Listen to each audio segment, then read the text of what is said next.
Adelia dan Pasha Ungu kembali ungkit musibah kala berada di Paris. Beberapa waktu lalu, Adelia Wilhelmina dan Pasha Ungu mengalami musibah. Musibah itu terjadi ketika ayah Keisha Alvaro itu bersama Adelia Pasha liburan ke Paris, Prancis. Namun, saat menikmati liburan, tas Adelia Wilhelmina kecopetan.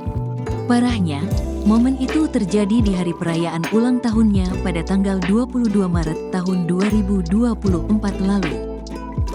Kala itu, Adelia dan Pasha Ungu berkunjung ke galeri Lafayette Paris Haussmann.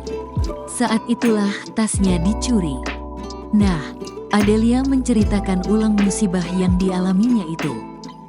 Hal ini terekam di kanal YouTube Intense Investigasi, Sabtu, tanggal 6 April tahun 2024. Dia mengungkap mengapa dirinya sangat sedih saat tas itu hilang. Ternyata, barang itu punya arti spesial baginya. Penyebabnya, dulunya merupakan hadiah ulang tahun dari Pasha Ungu.